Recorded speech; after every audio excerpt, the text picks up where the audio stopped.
Good evening. President Bongbong Marcos is creating an independent super body which will investigate all the national government's infrastructure projects over the years. Marcos issues Executive Order No. 94 on Thursday, September 11. This creates the three-member Independent Commission for Infrastructure composed of a chair and two members. According to the order, the members will be persons of proven competence, integrity, probity, and independence. In his executive order, Marcos says his administration will take decisive measures to repress and hold accountable government officials and employees who engage in graft and corrupt practices. According to the document, the Commission can act on complaints or on its own to investigate government officials, employees, and other individuals involved in anomalies or misuse of funds in any infrastructure project. Aside from infrastructure projects implemented during Marcos's administration from 2022 to 2025, the body will also investigate all public works in the past. It adds that the Commission will prioritize the investigation of flood control and other infrastructure projects within the last 10 years. Based on the findings of the body's probe, it will recommend the filing of appropriate criminal, civil, and administrative cases or actions against those responsible.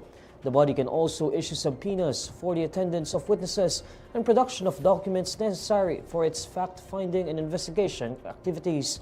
The Commission is authorized to recommend or request the issuance of a whole departure order to monitor or prohibit the travel abroad of individuals under probe.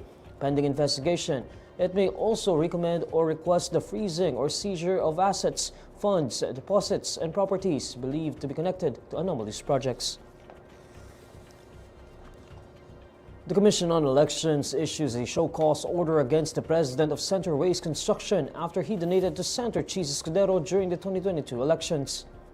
In an ambush interview, COMELEC Chair George Garcia says they already released a show-cause order against Center Waste Construction President Lawrence Lubiano on Thursday, September 11. Lubiano is being asked to explain why he should not be charged for an election offense over his 30 million peso donation to Escudero's 2022 senatorial campaign. Section 95 of the Omnibus Election Code prohibits persons who hold contracts or subcontracts with the government from making contributions to candidates. The same provision also says that it is unlawful for any person to solicit or receive any contribution from government contractors. According to Garcia, the COMELEC will also write to Escudero regarding the issue. In August, Escudero admitted receiving a 30 million peso donation from the contractor. Center Waste Construction is one of the top 15 contractors that bagged the most flood control projects from the government. However, Escudero denied that he helped the firm secure big-ticket projects from the government. He said Lubiano has long been his friend and acquaintance from Sorsogon. During a hearing at the House of Representatives on September 2, Lubiano admitted to making the donation, but the contractor clarified that the donation was made personally, not through Center Waste. Senate President Pro Tempore Ping Lacson confirms that an insertion amounting to 355 million pesos intended for the province of Bulacan was made in the 2025 national budget. Former Public Works and Highways Assistant Engineer Brice Hernandez earlier alleged that Senator Jinggoy Estrada maneuvered to allocate 355 million pesos in the 2025 budget for funding in Bulacan's 1st District. At the Kapihan sa Senado Forum on Thursday, September 11, Lacson says he immediately asked his staff to verify if such an insertion was made. Pinacheck ko agad sa General Appropriations Act kung meron bang insertion na nagkakahalaga ng 355 million pesos na intended para sa Bulacan. And we found one. Meron talaga insertion na wala sa House version pero lumabas ito do sa after bicam. So maliwanag na either sa Senate version or sa bicam yon na insert. According to Lacson, 5 projects had already been awarded out of the 355 million peso insertion. He says his staff is now checking the status of each project. To further probe into who the proponent of the insertion is, Lacson says his panel is studying the possibility of inviting former Senator Grace Poe to the hearing. Lacson is currently the head of the Senate Blue Ribbon panel investigating anomalous flood control projects. Poe was the Committee on Finance chairperson when the 2025 national budget was being deliberated. Estrada has denied the allegations made by Hernandez, saying he will sue the engineer over his accusation. Former Department of Public Works and Highways Assistant Engineer Brice Hernandez is seeking court protection amid threats against him. The camp of Hernandez files a writ of amparo at the Pasay Regional Trial Court on Thursday, September 11, amid what they describe as serious active threats. A writ of amparo is a protective order issued to those whose right to life, liberty, and security is threatened. Through attorney Ernest Levanza, Hernandez is asking the court for a temporary protection order as well as a motion that he be considered for witness protection. Hernandez's camp further wishes that the engineer be returned to Camp Crame's custodial facility. The former DPWH engineer was initially detained at the Senate.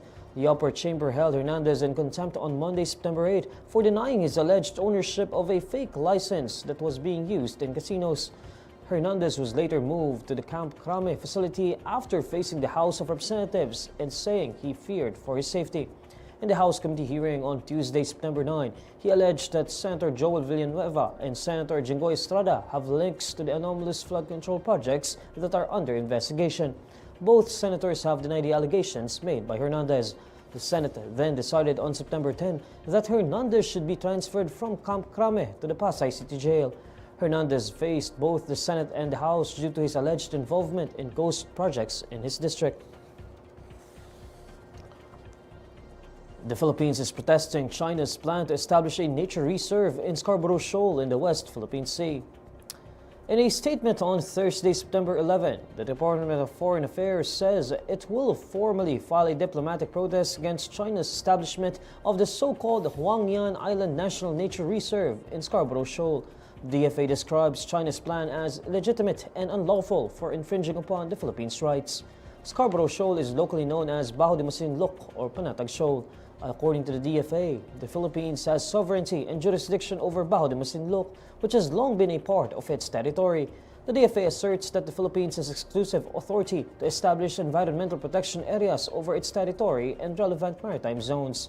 The DFA then urges China to respect the sovereignty and jurisdiction of the Philippines over Bajo de Masinloc. Citing international law, the agency asks China to immediately withdraw its State Council issuance that will establish the nature reserve. Bajo de Masinloc has been a flashpoint since China seized it from the Philippines in 2012. The shoal lies 240 kilometers off Luzon and nearly 900 kilometers from Hainan, the nearest major Chinese land mass.